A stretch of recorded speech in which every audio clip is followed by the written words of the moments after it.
All right, so let's begin. Welcome everybody to our Pesach boot camp and Torah Studies hybrid class. Basically, it's the time to learn Torah. Apologies for the late start, but we are pivoting with the power being out.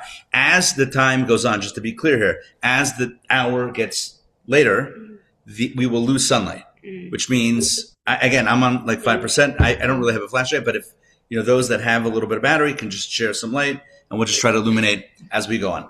Tonight's topic is all about freedom, which is an appropriate topic for Passover, for Pesach. It's very important to understand that time, and this is something we covered in the Kabbalah meeting, of course, that we did a few months ago. It's very important to understand that time itself is not a passive container, but is rather an active, energetic dynamic. This is the way Judaism, this is the way Kabbalah explains time. Again, very important. We might otherwise think, this is not what Judaism believes, we might otherwise think that time is an empty canvas upon which we place the moments and the significance of our lives. So, for example, it's a day and then it's an empty container. If we do something, then the day has significance. If nothing was done, then it was a wasted day. And that is not 100% true, because what the truth is, and again, those of you that were at that class, the Kabbalah meeting a few months ago, this will perhaps resonate as something that you remember. The truth is that every moment, certainly every day, has a soul, has an energy to it. And the choice is ours. Either we tap into it or we don't tap into it. But if we don't, can I say it's a shud in Yiddish? What's a shud? A what? A shud. I don't know if I'm pronouncing it correct. It's unfortunate. It's a shame. Or it's a shanda. A shanda. What's a shanda? Shanda rhymes. No, I'm kidding. Shanda is? Huh? A shud is usually a waste. A shud is a waste. A shud, yeah. Yeah. A shanda is more of like an embarrassment. That might be a little too harsh. But it's a real waste. You have an opportunity. You have a day. You have an energy. And you let it go. Now, not every day do we know immediately what the energy is, but Pesach we do. Pesach, we know what the energy is. It's all about freedom, liberation, breaking out of limitations. Mitzrayim doesn't just mean Egypt. Mitzrayim, the Hebrew word for Egypt, also means, not also, it primarily means Meitzarim. Meitzar, min ha-meitzar, karasika. Narrow straits, min ha-meitzar. Meitzar, Meitzarim, means the narrow spaces. Yetziat Mitzrayim, leaving Mitzrayim, doesn't only mean an ancient activity of leaving Egypt that happened 3,348 years ago, something like that, or 38 years ago, but rather it means you and I breaking out of the narrow spaces, the limitations that pervade our lives. And in case you're wondering what do I mean by narrow spaces, ask yourself a very simple question. Is there anything in your life, or is there any moment in your life where you tell yourself, I can't do this, or I don't do this, or along these lines, or I have to do this? We have narratives. All of us have narratives, right? I'm not good at this. I have to do that. I don't mean I have to because I have responsibility. I have to because that's the way I'm wired, or that's the way I was raised, or whatever it is. Like I can't. Who am I to run a Seder, to lead a Seder? I've never done it before. That's a little bit of a Passover meta example. But the point is we have narratives that we tell ourselves. Not only Jewishly, just in life in general. It's a nice breeze also. That's an extra bonus. Thank you for opening that door. Huh? I would love a picture. Yeah, of the time. Yes. By the way, can you imagine if there were cell phones by the Exodus, by the splitting of the sea? Most would be like, folks, the Egyptians are advancing. Please take one selfie and move on. Can you imagine the photo op? It's like they create spaces now that are photo op spaces. They have like colors and it's a whole Instagram thing. Can you imagine the fish on this? I mean, it's better than the Georgia Aquarium, with all due respect to the Marcus family. Okay. So yeah, Sindri, if you don't mind, absolutely. Take a selfie, take a shot, whatever it is. Point is, Pesach is all about freedom, all about Yetziat Mitzrayim. Should we do like a natural shot? Should we like pose? Either way. All right. So it's all about breaking out. It's all about freedom. The question is, take a selfie also. The question is like this. There we go. 3, 2, 1. Okay. It's a little light. I have to hold it still for a while. I don't know what came out. I can't see. The point is that Yetziat Mitzrayim, the Exodus, is all about the energy of breaking out. The core question and tension of tonight's class is the following. You ready for this? The core tension is, can you celebrate freedom if you're not fully free? That's the question. Can you really celebrate Pesach, Passover, if you're still in exile? That's the question. Let me explain the question. You know, certainly when the Jews left Egypt, they could have celebrated. But you know, we for the last 2,000 years have found ourselves in the latest iteration of what we call Galut, exile.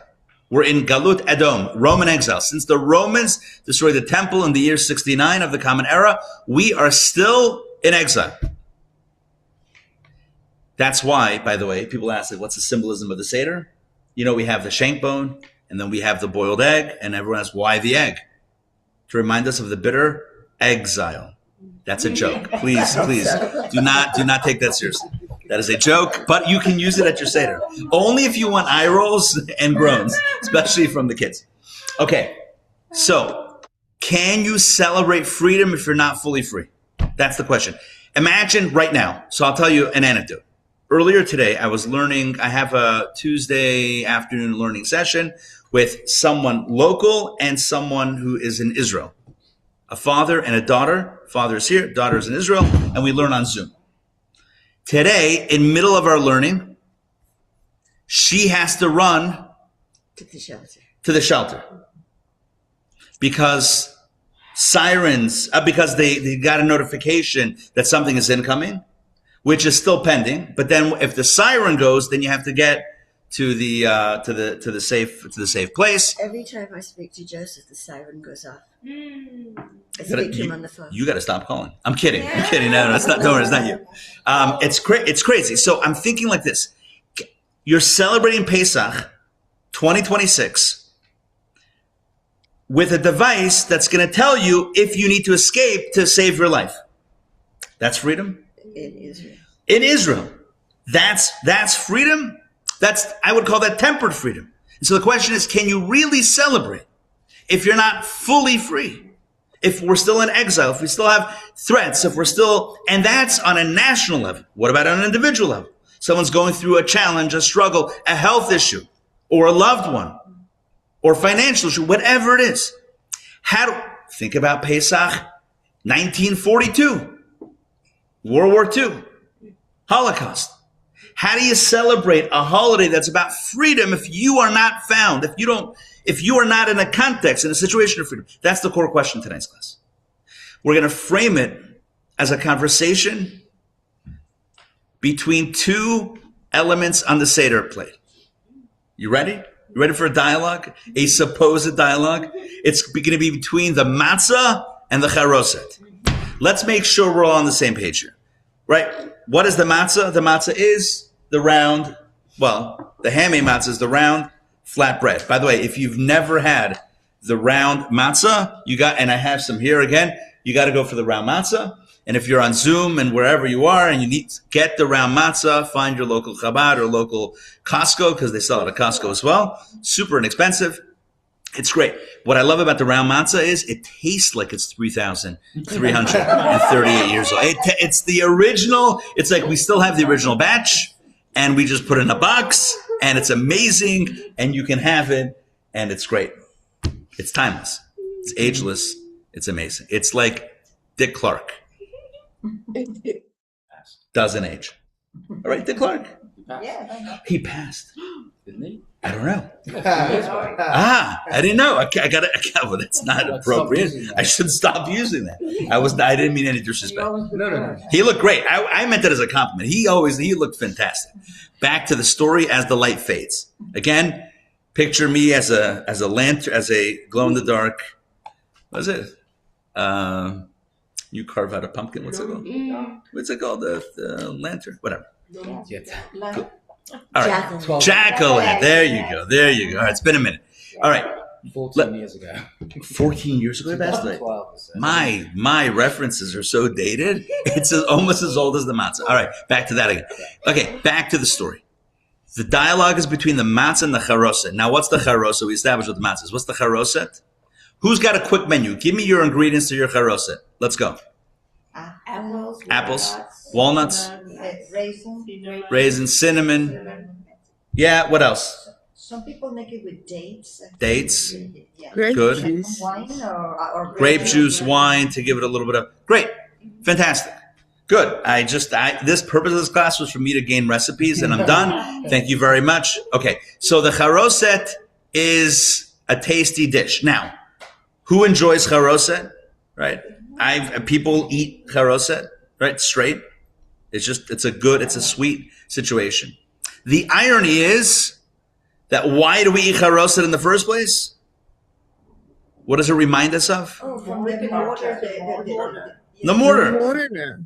It reminds us of the buildings. Remember Pharaoh, right? Yeah. He had this whole thing where Jews have to build these buildings. Him and his pyramid schemes. All right. Anyway, so I don't know if it was pyramids, but they built stuff and they built it on quicksand, so it kept on sinking. They had to build it again.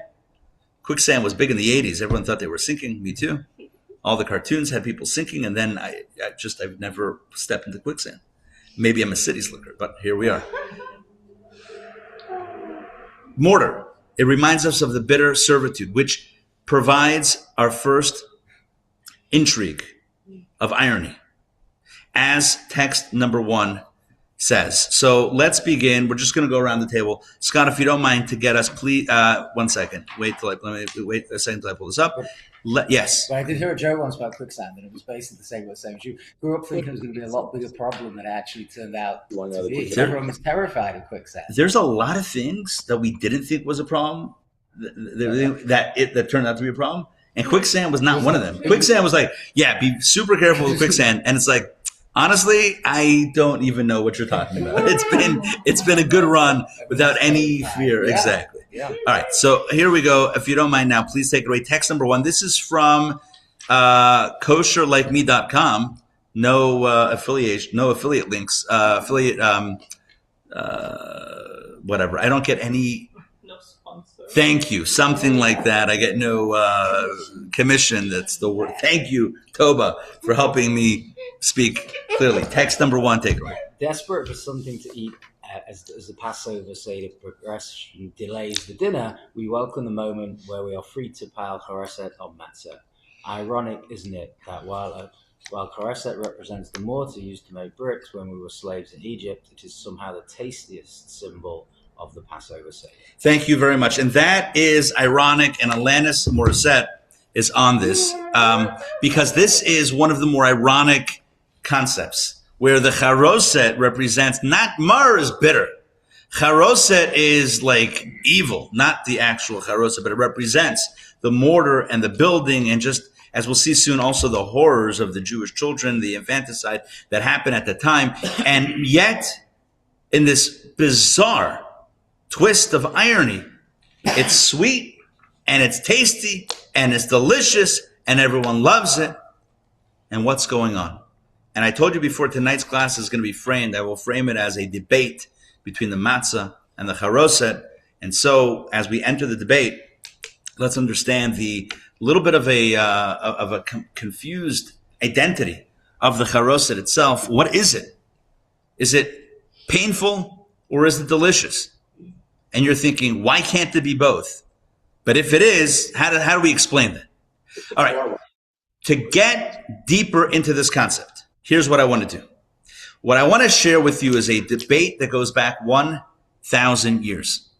And as you probably know, Jewish law, although we have kind of a final version of Jewish law and practice that most of us practice today, as far as there's some variations of customs. Sephardic, Ashkenazic customs may vary in certain places, but by and large, Jewish law is set. However, there have been many disputes throughout history that have then needed to subsequently be figured out. One of these debates is about something that we sort of just read, which is, do you dip your matzah in charoset at the Seder as part of the ritual? I don't mean what you do in your spare time. Do whatever you want. But I'm saying as part of the Seder ritual, do you dip matzah in charoset or do you not? No. So if you recall the Seder, you put in the sandwich, but not directly when you do the motzi matzah, when you say the blessing on the matzah. So you and I know that that's not something that you're not dipping the thing in charoset at that point. However, 1,000 years ago, this was the subject of a great debate. Let's jump into this. We are going to, I just have to pull this up. We're going to look at, we'll see now. Okay, this is going to be text number 2. Ramon, please read text number 2. This is Rabbi Yaakov ben Asher. This is the Torah. The Torah is one of the authors of one of the iterations of what we would call the Code of Jewish Law. It's called the Torah. His iteration was called the Torah, named after him, the Baal HaTurim, Rabbi Yaakov ben Asher, son of the Rush. Please take it away, text number 2. Rabbi Amram wrote, one should recite the Hamotzi blessing, then dip matzah in Charoset and eat. Maimonides also encoded this rule. I don't understand the reason for this dipping. Rabbi Abraham, son of Natan, who authored the Mahi, asks, if matzah represents liberation and Charoset represents the mortar, how can they be combined? Thank you. So here we have, and again, it's I would say it's not the cleanest text to present the machloket, the dispute, but there's a major dispute. Again, it's going back about 1,000 years. Maimonides, Rabbi Amram and Maimonides is on one team, and Rabbi Avram, son of Natan, author of the Manhig, that's a book, he's on the other side, and others join forces with either side. There is one camp, one group of rabbis who say part of the Seder is you say the blessing over the matzah, you take your matzah, dip it in charoset, and chomp. And others say you absolutely do not do that. Again, as it lands today, you and I do not do that as part of the ritual. Again, if you want to do that in your spare time, that's one thing, but it's not part of the formality of the Pesach Seder. But here we see that in ancient time, I don't know if it's ancient, 1,000 years ago, right? The Rishonim, the early halachic scholars, were actually debating this very thing. When organizing, when kind of codifying the Seder, do you formally dip your matzah in charoset or not? Maimonides says yes. Rabbi Avram, son of Natan, says no. What's the source of Rabbi Avram's dissent? He says, and again, Ramon read this, if matzah represents liberation and charoset represents the mortar, which is the slavery, how can they be combined? Understand the question? Let's frame it as a debate between the matzah and the charoset. I told you we're going to have this debate. Matzah says, I represent freedom. Charoset says, I represent slavery. Near the twain shall meet. Right? So that is the opinion of Rabbi Avram ben Natan. Do not mix the two. Each one stands alone in its symbolism. We have to remember the bad times. We have to remember the good times. But don't dip one in the other. That's cray-cray. However, Maimonides said, you do. And again, tonight we're going to get into this tension. Because the truth is, the question is a very good question. You know, the Marar, let's get into symbolism. Let's get into every item, every step of the Seder. By the way, you know why it's called Seder? This is actually not a joke. I know, I make it hard to figure out where I'm at. Okay, this is not a Seder, this is not a joke or a pun. Why do we call it Seder? What does Seder mean?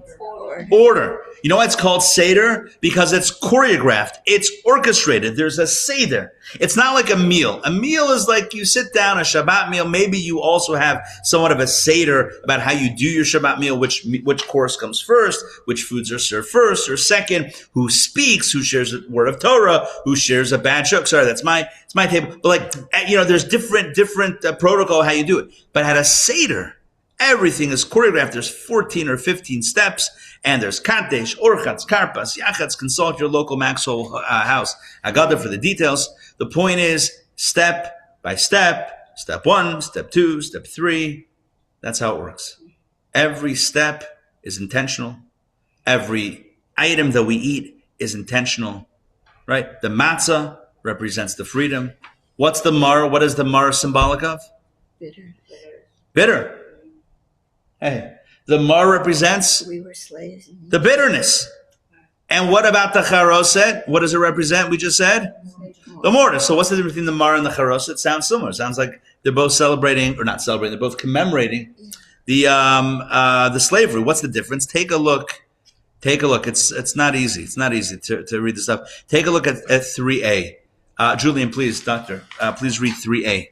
Why do we eat bitter herbs? Because the Egyptians embittered the lives of our ancestors in Egypt. So that's why we eat the mar. The mar is bitter because of the bitterness. Take a look at 3b. This is disturbing. Please read this one as well. Moses famously complained to God, "Why have you harmed this nation?" Our sages explained in Gadah that this was a reference to the mortar. But when the Jewish people ran short of mortar to make bricks, the Egyptians ground the Jewish babies into powder and then used them as filler for the mortar. Thank you. You can't even fathom. I don't mean you, me. I can't even. We can't even wrap our heads around what this means. Like, what is that? First, like, it's so horrific. It so defies any concept of belief. It makes no sense. The maror. It turns out the maror is not. It's like nothing compared to the extent of the symbolism of the horror that is the Charoset. I mean, the maror is times were tough. The Charoset is infanticide, brutality. And that's biblical. That's written. That's Rashi on the Talmud. That's Rashi. Okay. So Rashi is explaining the symbolism, but that's the classic symbolism. It's the mortar. Yeah, but at some point they didn't have the mortar. So where did they get it from? The Egyptians were, again, I don't even want to repeat it, but it's so horrific. So the question of Rabbi Avram against the Rambam, against Maimonides, is very strong. Again, what does Maimonides say? Maimonides says at step whatever it is of the Seder, when you say your blessing over the matzah, take your matzah, dip it in Charoset. Rabbi Avram says, are you kidding me? You can't mix the two. Charoset, keep on the Seder plate. Charoset is a symbolism. You don't want to dip your matzah. How can you dip your matzah in Charoset? Matzah is freedom. Charoset is horror. How can you dip it? It's the epitome of the pain. That's not just bitter. It's painful. How can you mix the two? All right. Understand that the question makes sense, right? It's because of this question that the Code of Jewish Law rules that we don't do that. You know, most of the time we follow Maimonides. Like Maimonides is like, we don't follow. Today we don't follow, like for the last 500 years or more. We don't follow the opinion of Maimonides in this. Let's take a look at the next text. We're skipping one about matzah because we all know the symbolism of matzah. That's fine. Sindrine, please read text number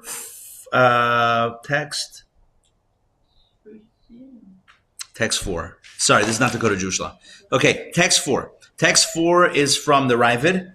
So I misspoke. The Ravid wrote, he was also in the 1100s. He wrote comments on Maimonides' Mishnah Torah, and he, in many places, or some places, he disagrees with Maimonides' rulings, and he makes it known, and he uses some strong language over here. Text 4.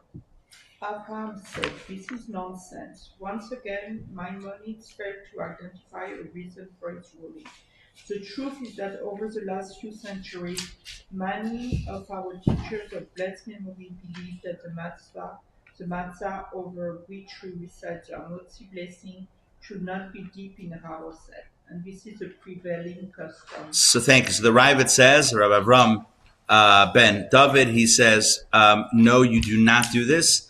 And the rabbis over the last few centuries have agreed. And again, this is from in the 1100s. He wrote this, so that's why I said before that this is it's over 1,000. This debate is over 1,000 years old. So these are the rabbis on both sides. The prevailing custom is that we do not do it, and that stands until this day. You know, for the last, again, probably 1,000 years or so, or 800, 900 years. By and large, we do not do this. We do not.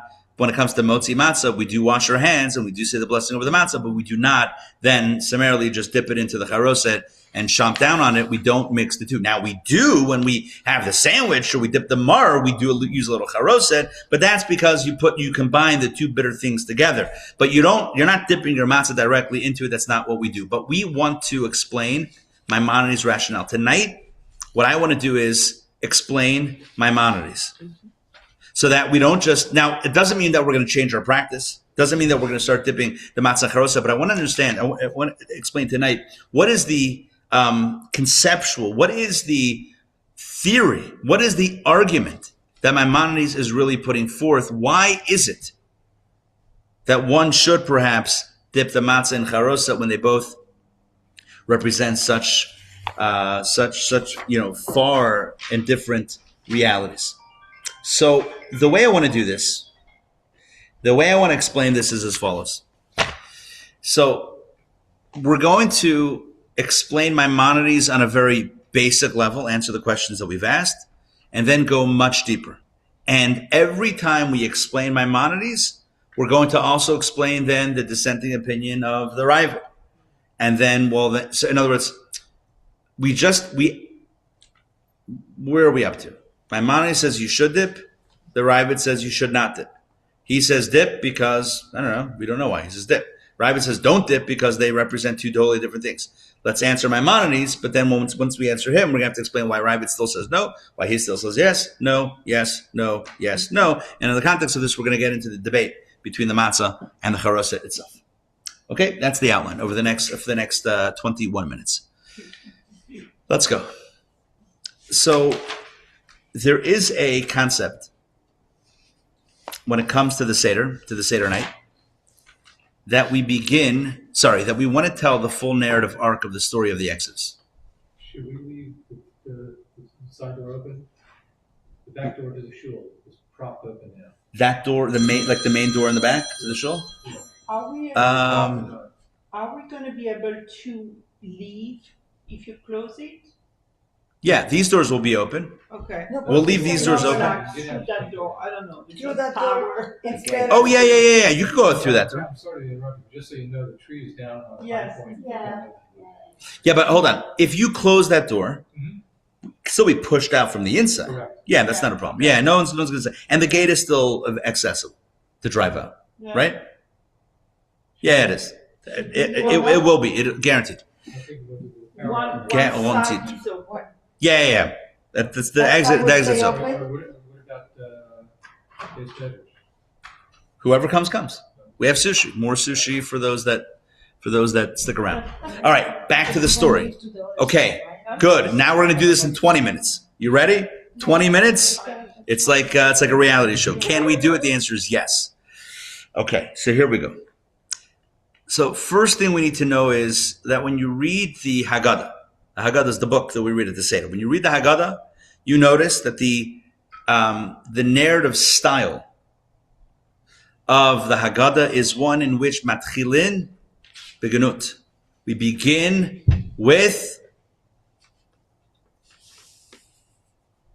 in a negative place.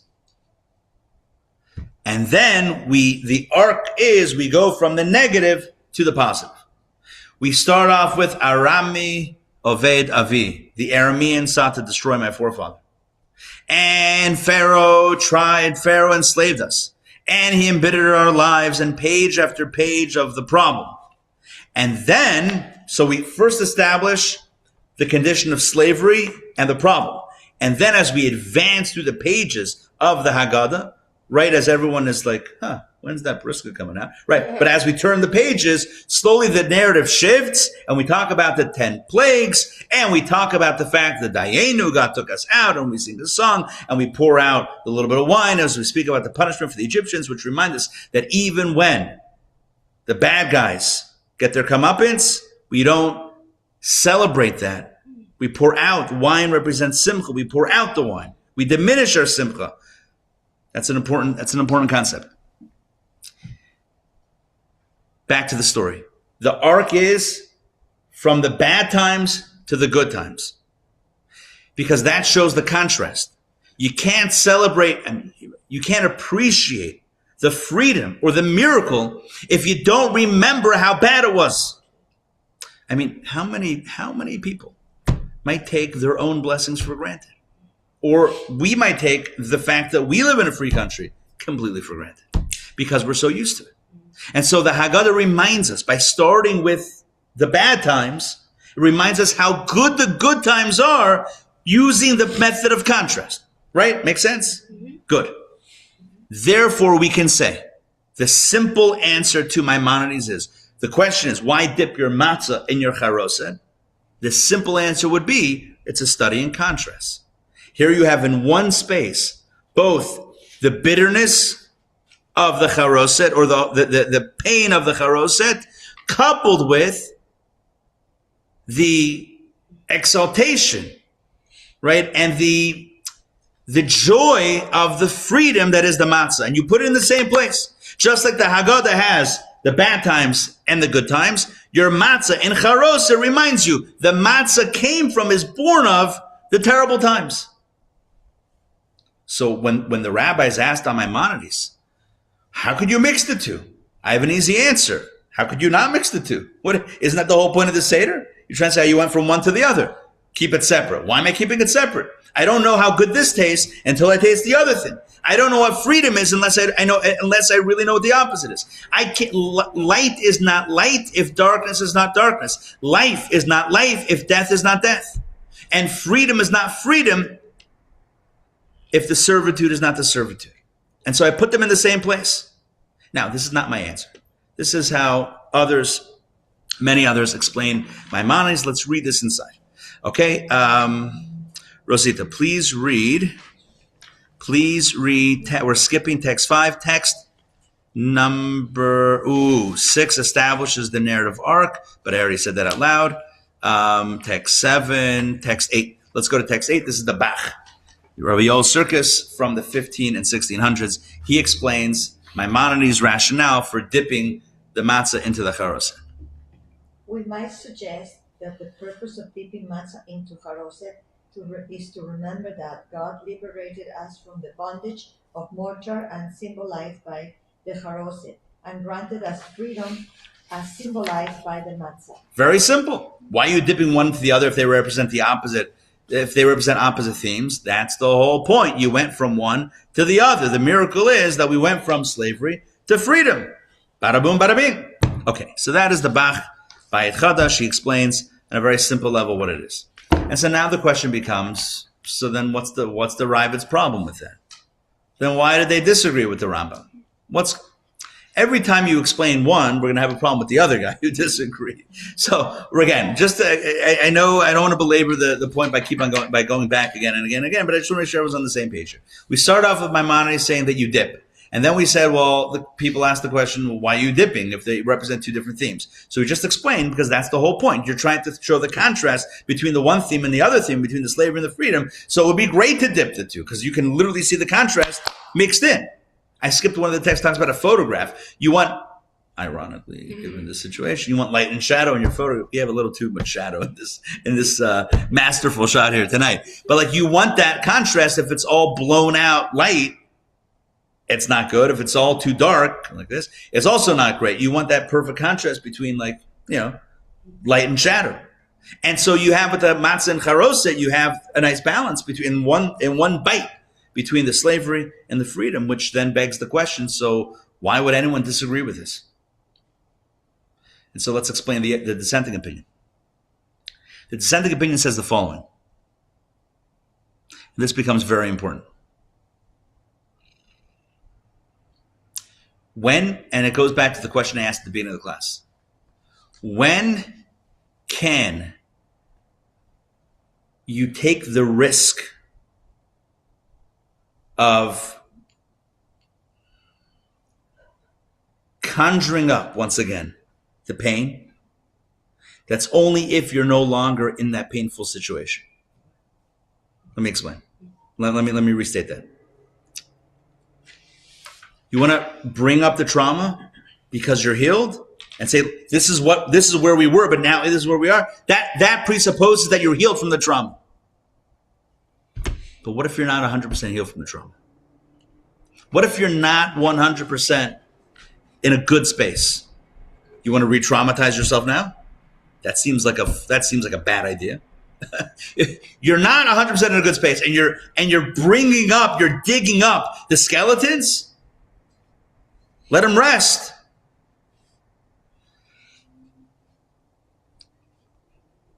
The Ravid says, in temple times, when they were not in exile, when the Jewish people were free, and they had their own sovereignty, and they had their own holy temple, and they were doing their thing, then you can dip your matzah and charoset. Remember those terrible times?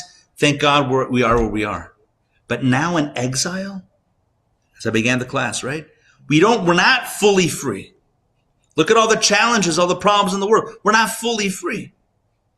I mean, we're not in Egypt anymore, fine, but we're not, it's not like all, whatever the expression is, it's not all fun and games, right? There are challenges that we have. And you want to bring up the Charoset, you want to re-traumatize with the Charoset, keep the Charoset on the Seder table. Look at it. But don't eat it with your matzah, because maybe your matzah is not fully free. And if your matzah is not fully free, then why would you bring up the Charoset in that bite, which represents the horrors of the slavery? Understand the question? To which Maimonides would answer, once free, always free. Even if we're not free, we're free. Because there's two types of freedom. There's external freedom, and then there's internal freedom. You with me on this? Let me break this down. It's very important. I'm going to start in a seemingly completely different place. There's a woman named Edith Eger. She wrote a book called The Choice.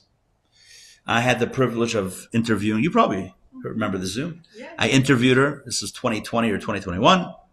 2020 probably. We would call this Bisman HaZoom, the Zoom times. The mandatory Zoom times, not the optional Zoom times, like the mandatory, everything was Zoom, right? So I had the privilege of interviewing. She lived in San Diego. She passed away, I think, in the last year or so. I think so. Maybe she's still with us, actually. I shouldn't say she passed away if she didn't, but I have to check on that. She wrote a book called The Choice. She's a Holocaust survivor and a psychologist. In fact, one of the things, and I read her book before the interview, one thing I noticed about the interview also that ties into her book is that whatever question I asked, she spoke about what she wanted to speak about. It goes back to the choice. She writes in the book that her mother told her before they were separated in the concentration camp, her mother said, they can take everything away from you except for your mind. It's the one thing no one can touch. It's the one thing no one can touch, what's inside. They can touch everything else. But that one thing they can't take away. So that's why so her philosophy in life and the way she survived and what she taught, she as a psychologist, is the idea that you always have the choice. You have the choice. Hence the book title called The Choice. She's still alive? She's 98. Baruch Hashem. Baruch Hashem. Good. Good. Okay. So The Choice. She writes in the beginning of the book something unbelievable. She writes that she was seeing a client who came in, and the client was hysterical, terribly upset. What was the problem? Her, I don't know, BMW or Land Rover or whatever was delivered to her house in the wrong color. And she was just so upset. And Dr. Eger writes in the book, all she wanted to tell this person is, do you know what I went through? This is nothing. Stop it. This is nothing. What are you talking about? This is not trauma. This is not upsetting. Get over it. But she held herself together as a professional and helped this woman through the pain of the wrong color of the car. And I don't know if she came then to the realization, but she operates with the realization that you can't judge pain. You can't rank pain. Like, you don't have a right to be upset because I'm really upset or I really had trauma, so yours doesn't count. You can't. Everyone has where they are on their level. It doesn't make so. So that's that. Why do I mention this? I mention this because there's this notion of no matter what happens on the outside, I can be free on the inside. You know, there's a line in the Haggadah that we say that had God not taken our forefathers, our ancestors out of Egypt, we would still be slaves to Pharaoh. And the commentators ask the question, you sure about that? What kind of line is that? Had God not taken us out of Egypt, we would still be there? Egypt is not like a world superpower. What does that even mean? We would not be slaves in Egypt. But you know what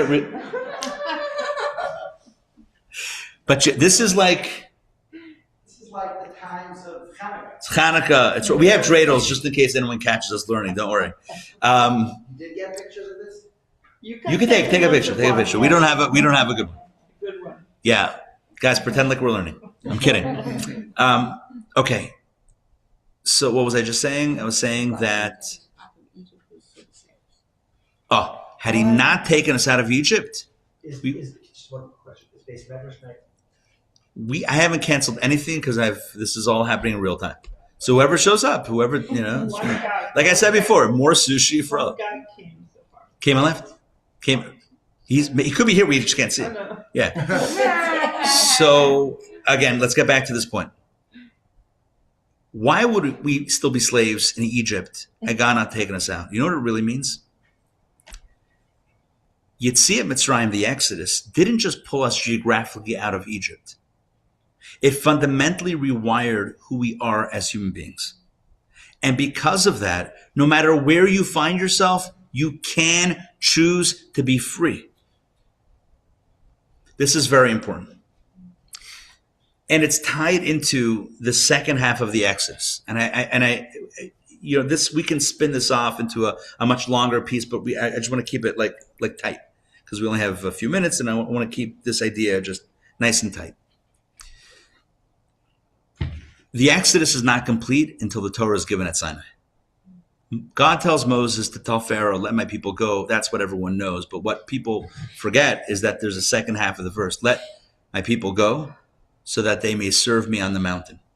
That's what God tells Moses to tell Pharaoh. And when Moses says, let my people go, that's not him speaking. He says, so says God, let my people go. That's with a capital M. So that they may serve me, again with a capital M. That's the message to Pharaoh. Because a people is not free. People are not free unless they have internal freedom. And that internal freedom comes with a sense of a mission, a sense of a cause that you can do anywhere and everywhere under whatever condition. Story of the famous chassid who passed away not that long ago, a decade or two ago, Rabbi Mendel Futterwas. He was thrown into Siberia by the communists for his... Sorry? Yeah.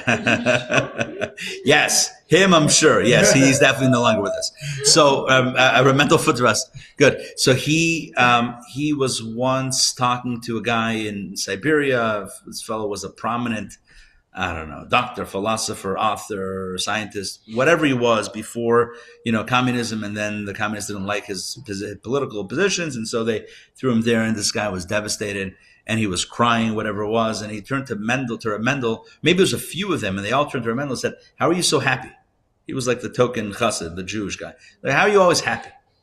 He said, look, here's the difference. Before you got here, you were a doctor and you were a scientist and you were a philosopher and you were an author and you were a musician. Yeah, and now you're not. Now you don't have any of that. So you're mourning what you lost. Me, I lived my life in service of God. I did that before and I do that now. You see the difference? You tether, you attach to the physical stuff. That comes and goes. And sometimes you'll have more of that, sometimes you'll have less of that, but that can fluctuate. You tie yourself to the real stuff, to the internal stuff, no one can take that away. Why is it that we say, had God not taken us out of Egypt, we would still be slaves? We would be slaves. Why, slaves, by now we would for sure be free. Really? Maybe we wouldn't be slaves in Egypt, but we would be slaves to all sorts of things. The one thing that guarantees our freedom is the fact that God took us out, not just took us out, but gave us a mission, a higher calling. Moses says to Pharaoh, sorry, we have more important things to do than build your buildings. That's the fundamental message to Pharaoh. It wasn't how dare you violate our civil rights and how dare you violate our human rights and how dare you violate our this or that. That wasn't the claim. It wasn't Pharaoh, you're such a bad guy. It wasn't. It was, sorry, I got more important things to do. And it doesn't matter where we are, we can always do that. And so comes along Maimonides and says, how can we dip matzah into charoset? You're bringing up the trauma, you're re-traumatizing, and we're not fully free, says Maimonides. Not fully free? Who said we're not fully free? Because we're still in galut? That's on the outside. That's all on the outside. On the outside, we got all the problems. Not all the problems. We got challenges. But on the inside, you and I, at any moment, can be in the employ of God, can live in the service of God. And that makes us fundamentally free. That makes us absolutely the freest that any person can ever be. Welcome to the God Squad. Right? That's the message. To which the Ravid says, yes, but I hear you. You're always and forever free on the inside, but on the outside, it's still not 100%. You're still running to shelters. You're still dealing with pain and loss and struggle and strife and a lack of clarity sometimes. And so don't dip your matzah in your charoset, because you're not going to be able to get out of it. And the truth is, as I said, we practice like that opinion. But the other truth is, like our favorite blogger from Text One, who I forgot her name and her website, and I've lost all the affiliate link money out there. But as she writes, and as we know, as canonized in the Code of Jewish Law, you make the Charoset sweet tasting. I asked you for your recipe. You thought I was gathering intel, but really what I was doing was prepping the way for the final point of tonight's class, because everyone around the table gave me sweet ingredients. And now I ask the final question. If the Charoset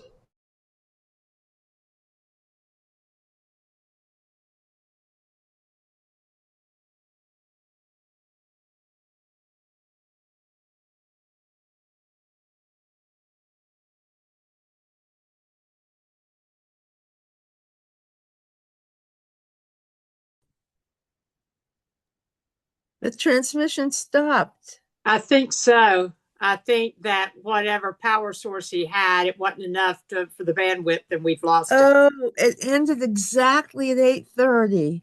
And at the pinnacle of the key question for the key lesson. question. Oh. Oh my gosh, I'm in suspense. That's what's known as a cliffhanger. There you go. Yeah. We'll have to look online. He'll probably post it. And I thought the reason you couldn't mix the matzah with the charosas was because it is non-gebrocks. Oh my gosh. You can't mix it with the liquid. I'm going to give him 5 minutes and see if he gets another connection somewhere. I don't think he will, because he said if it went, he needed somebody with a hotspot. Right. But he might have something. He probably might have someone. My guess is that the power that he had to broadcast the Zoom at all ran out, or the power on his laptop. Right. He was probably on like an